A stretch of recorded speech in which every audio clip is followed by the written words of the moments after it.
Tu dois absolument maîtriser un minimum la technique si tu souhaites réussir ton projet d'application mobile. Alors quand je dis maîtriser un minimum la technique, c'est être capable de comprendre comment ton application est faite et être capable d'éditer certaines parties. Alors la plupart des entrepreneurs que je rencontre et qui lancent une application pour la première fois font cette erreur, c'est de croire que l'application c'est un gros chantier qu'on lance en une fois pendant 6 mois de développement. Ensuite, on lance cette version qui est selon eux parfaite et il ne va pas avoir de retour. L'application va être utilisée par les utilisateurs. Le seul travail sera de ramener le plus d'utilisateurs et on ne va pas y toucher pendant X temps, X années jusqu'à une potentielle refonte. En vérité, c'est pas du tout comme ça qu'on développe une application mobile. Une application, c'est un produit qui est vivant et qui évolue. Donc on va développer une fonctionnalité qui vraiment est basique, la fonctionnalité principale de ton projet qui répond le plus à ta problématique et on va la mettre le plus rapidement possible dans les mains de ton utilisateur. Ton utilisateur va faire des retours, remonter des bugs et des problématiques et par rapport à ça, tu vas faire des adaptations.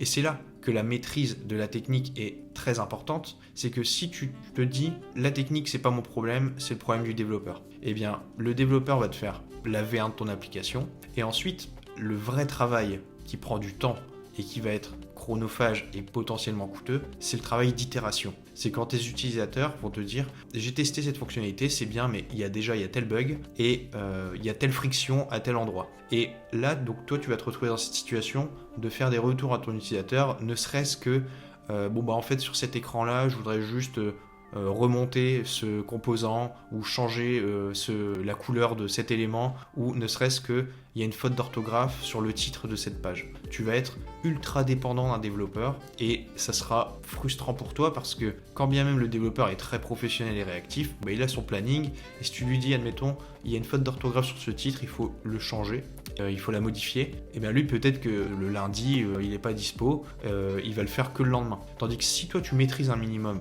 la technique, si tu es capable d'intervenir sur des tâches qui sont normales d'un point de vue complexité, eh bien, tu vas pouvoir éditer et adapter beaucoup plus rapidement ton application. Ça va avoir un intérêt déjà sur toi, ton bien-être, dans le sens où tu vas être plus serein, tu vas être moins frustré d'être ultra dépendant de quelqu'un, ça va te faire gagner du temps parce que tu pourras intervenir aussi rapidement que tu le souhaites et ça va te faire gagner de l'argent parce que tu ne vas pas devoir payer quelqu'un pour la moindre intervention sur ton application qui va nécessiter beaucoup de mises à jour avant d'être un produit abouti.